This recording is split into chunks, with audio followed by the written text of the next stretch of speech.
देखो बच्चों, आज मैं आप लोगों को प्रकाश चैप्टर का अंत में, यूं तो मैं प्रकाश के बारे में सारे प्रकाश का परावर्तन वाले चैप्टर में सारे टॉपिक का मैंने चर्चा कर चुका है। प्रकाश का परावर्तन, इसके नियम, आवर्धन, दर्पण सूत्र, प्रतिबिंब और भी जो कुछ छोटी छोटी बातें हैं उनकी चर्चा मैंने कर दिया हूं और मेरे ख्याल से आपको जानकारी के लिए बहुत ही अच्छा होगा। आज जो मैं आपको बता रहा हूं वो एनसीईआरटी बुक का पेज नंबर 185 में बॉक्स में कुछ प्रश्न दिए हुए हैं, उसका मैं हल आपको बता रहा हूं। ये सारे प्रश्न जो है परीक्षा के दृष्टिकोण से बहुत ही महत्वपूर्ण है। यदि आप ये सारे प्रश्न को अच्छे तरह से याद कर लेते हो तो मैं आशा करता हूं आपको एग्जाम में कोई भी प्रश्न आपका नहीं छूटेगा। तो इसी सिलसिले में पेज नंबर 185 का जो बॉक्स में पहला प्रश्न है वो ये है, अवतल दर्पण के मुख्य फोकस की परिभाषा लिखें। यूं तो आप इसका जवाब दे सकते हो।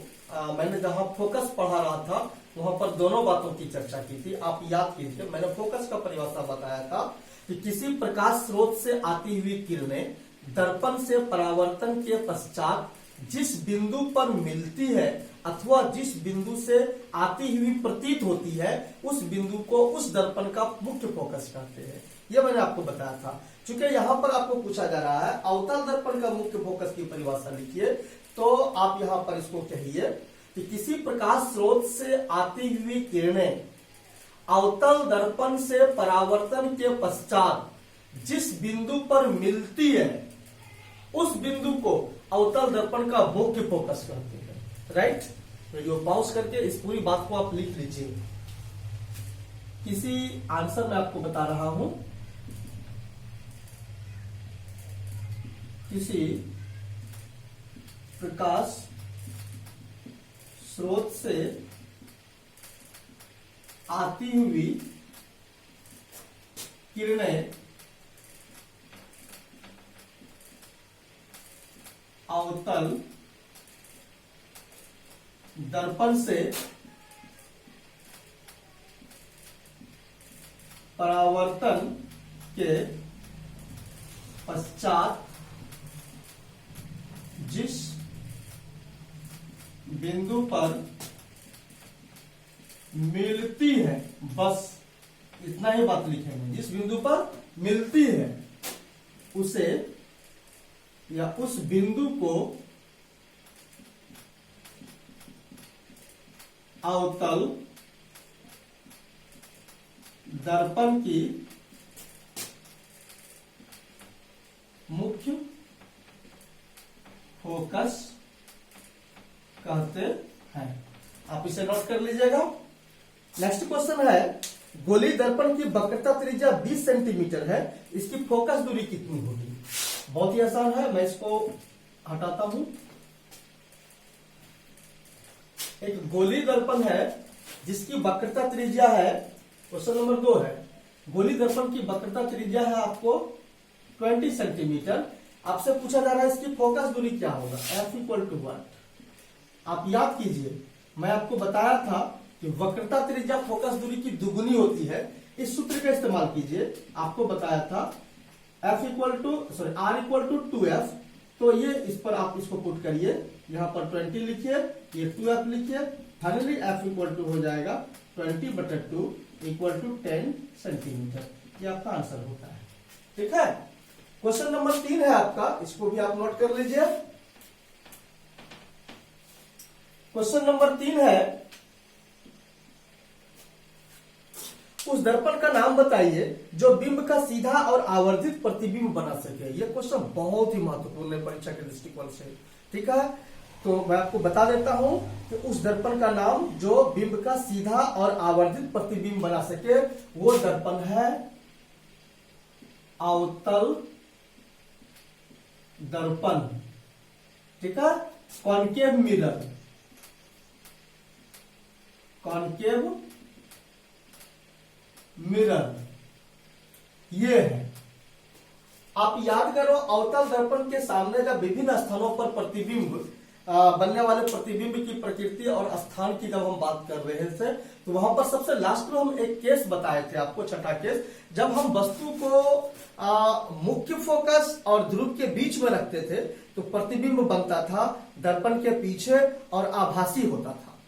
ठीक है, तो वो प्रतिबिंब की प्रकृति आभासी होता था और वस्तु से बड़ा होता था। तो वही इसका जवाब है। ठीक है, कि आवर्धित और आभासी प्रतिबिंब, तो ये इसका जवाब है अवतल दर्पण। आप नोट कर लीजिएगा। और लास्ट क्वेश्चन जो 4 नंबर क्वेश्चन है वो महत्वपूर्ण क्वेश्चन है। वो क्वेश्चन है, आप भी नोट कर लीजिए, हम वाहनों में उत्तल दर्पण को पश्च दृश्य दर्पण के रूप में वरीयता क्यों देते हैं? वाहनों में उत्तल दर्पण को पश्च दृश्य दर्पण के रूप में वरीयता क्यों देते हैं? क्वेश्चन नंबर 4 है, हम वाहनों में उत्तल दर्पण को पश्च दृश्य दर्पण के रूप में वरीयता क्यों देते हैं?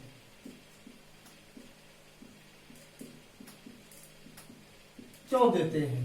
ठीक है, तो मैं आपको अभी उत्तल दर्पण का प्रयोग के बारे में आपको बताया था कि हम उत्तल दर्पण का जो बहुत कॉमन प्रयोग है, जो वाहनों में हम साइड मिरर के रूप में इसका हम लोग प्रयोग करते हैं। वाहनों के साइड मिरर, आप याद कीजिए, जहां चालक बैठता है उसके बगल में होता है ये, जैसे साइड मिरर कहते हैं। उस साइड मिरर को यहाँ पर हिंदी में कहा गया है पश्च दृश्य दर्पण। ठीक है, पश्च दृश्य दर्पण, पीछे देखने वाले दर्पण के रूप में हम प्रयोग करते हैं उत्तल दर्पण का। तो प्रश्न है उत्तल दर्पण का ही प्रयोग क्यों? आपको मैं थोड़ा सा विस्तार से बताता हूँ। जो उत्तल दर्पण होता है ना, वो इस टाइप का होता है। आप याद कीजिए, उत्तल दर्पण इस टाइप का होता है, इसको पीछे से ये रंगा हुआ होता है। तो उत्तल दर्पण के सामने जहां भी वस्तु आती है, मान लीजिए ये दूर से अनंत से कोई वस्तु का किरण रेखा आ रहा है, तो ये परावर्तित होती है कैसे? ऐसे इधर परावर्तित होगी, उधर ये आएगी और ये जाएगी। एक और किरण ले लेते हैं आपको समझाने के लिए, ऐसे, ये भी ऐसे जाएगी। तो आप क्या देख रहे हो? ये जो इसका विजन एरिया है, दृष्टि क्षेत्र जो है, ये किरणें काफी फैलती हुई जा रही है ना, तो इसका जो दृष्टि एरिया है काफी विस्तृत होता है। मैंने क्या कहा? दृष्टि एरिया काफी विस्तृत होता है और इसका प्रतिबिंब आगे दर्पण के सामने कहीं नहीं बनता। इसका प्रतिबिंब आप देखो, काल्पनिक किरण जब पीछे की ओर बढ़ाते हो तो ये इसका प्रतिबिंब यहां पर बनता हुआ प्रतीत होता है। ये वस्तुएं, ये किरणें यहां से, यदि आप यहां से कोई आदमी देखेगा इसको, इस एरिया में कहीं भी जब हम इसको देखने का कोशिश करेंगे, ये वस्तु जो इधर था वस्तु, वो यहां से आती हुई प्रतीत होती है, यहां से। अर्थात उत्तल दर्पण किसी भी वस्तु का काल्पनिक और छोटा प्रतिबिंब बनाता है। ठीक है, तो आप याद रखिए, इस प्रश्न का जवाब में हम 3 बात लिखते हैं जो बहुत महत्वपूर्ण है। आप सुनिए और खुद से लिखने का कोशिश कीजिएगा। क्वेश्चन है कि उत्तल दर्पण को हम वरीयता क्यों देते हैं? तो पहला बात लिखिएगा कि हम जानते हैं उत्तल दर्पण का जो दृष्टि क्षेत्र होता है वो काफी विस्तृत होता है। दृष्टि क्षेत्र काफी विस्तृत होता है। दृष्टि क्षेत्र, दृष्टि क्षेत्र ये कहलाता है दृष्टि क्षेत्र। विजन एरिया काफी विस्तृत होता है, मतलब फैला हुआ होता है। पहला बात कहिएगा। दूसरी बात कहिएगा कि उत्तल दर्पण दूर स्थित वस्तु का काल्पनिक और छोटा प्रतिबिंब दर्पण के पीछे बनाता है। ठीक है, पहली बात हम क्या कहें? उत्तल दर्पण का दृष्टि क्षेत्र काफी विस्तृत होता है। दूसरी बात, उत्तल दर्पण दूर स्थित वस्तु का काल्पनिक और छोटा प्रतिबिंब दर्पण के पीछे बनाता है, जिससे चालक को पीछे की वस्तु देखने में आसानी होती है। यही वजह है कि उत्तल दर्पण को पश्च दृश्य दर्पण के रूप में वरीयता दी जाती है। बस समझ में आई बच्चों? मैं एक बार फिर से दोहरा देता हूं, पूरे प्रश्न का जवाब आप खुद से लिखिएगा। बहुत अच्छे से समझा रहा हूं मैं कि उत्तल दर्पण को पश्च दृश्य दर्पण के रूप में वरीयता इसलिए देते हैं क्योंकि उत्तल दर्पण का दृष्टि क्षेत्र बहुत ही विस्तृत होता है। यह दूर स्थित वस्तु का काल्पनिक और छोटा प्रतिबिंब दर्पण के पीछे बनाता है। यही वजह है कि चालक को पीछे की वस्तु देखने में काफी सुविधा होती है। इसीलिए उत्तल दर्पण को पश्च दृश्य दर्पण के रूप में वरीयता दी जाती है। तो ये हो गया पेज नंबर 185 का जो 4 प्रश्न था महत्वपूर्ण। अब मैं ले रहा हूं पेज नंबर 188 में भी कुछ प्रश्न है, देखिए मैं उसको बता रहा हूं। पेज नंबर 188, यहां भी कुछ महत्वपूर्ण क्वेश्चन है। क्वेश्चन नंबर 1 है आपका, उस उत्तल दर्पण का फोकस दूरी बताइए जिसकी वक्रता त्रिज्या 32 सेंटीमीटर है। ये आपका उत्तल दर्पण है, उत्तल दर्पण है आपका। इसका वक्रता त्रिज्या आर दे दिया है आपको 32 सेंटीमीटर। तो हमें तय करना है आर जो 32 सेंटीमीटर दिया है यह पॉजिटिव होगा कि नेगेटिव होगा। चूंकि उत्तल दर्पण की बात कर रहा है, अभी हम उत्तल दर्पण का डायग्राम बनाए हुए थे। ये उत्तल दर्पण होता है, उत्तल ये मुख्य अक्ष होता है, ये ध्रुव होता है। तो इसका फोकस तो इधर हो जाएगा, इधर वक्रता त्रिज्या भी हो जाएगा, इधर इधर होगा, इधर इधर वक्रता त्रिज्या। आप याद करो कि मैं आपको बताया था कि इधर की सारी दूरियां मूल बिंदु से दाहिनी ओर की सारी दूरियां पॉजिटिव होती है, ठीक है। मूल बिंदु से दाहिनी ओर की दूरियां पॉजिटिव होती है। तो ये जो आर हुआ ये हमेशा पॉजिटिव होगा, ठीक है। तो आपसे पूछा जा रहा है इसका एफ बताइए। एफ इक्वल टू हो जाएगा, आप याद करो r/2 मैंने आपको पढ़ाया था। तो ये लिखिए 32/2 तो हो जाएगा आपका 16 सेंटीमीटर। इट्स वेरी इजी, ये हो गया। क्वेश्चन नंबर 2 है इसी में। क्वेश्चन नंबर 2 है आपका इसी में, इसी पेज में। कोई अवतल दर्पण के सामने 10 सेंटीमीटर की दूर पर रखे एक वस्तु का 3 गुना आवर्धित बड़ा वास्तविक प्रतिबिंब बनता है, तो प्रतिबिंब दर्पण से कितनी दूरी पर बनता है। आपको यह वस्तु दूरी दिया हुआ है u इक्वल टू, आप याद कीजिए u हमेशा, वस्तु हमेशा दर्पण के बाईं ओर ही रखी जाती है, इसलिए u हमेशा निगेटिव हो जाएगा। ये 10 सेंटीमीटर हो जाएगा, ठीक है। ये 10 सेंटीमीटर हो जाएगा। आपको दिया हुआ है इसका m दिया हुआ है, ठीक है। m दिया हुआ है, क्या गुना है, 3 गुना है, 3 लिखिए।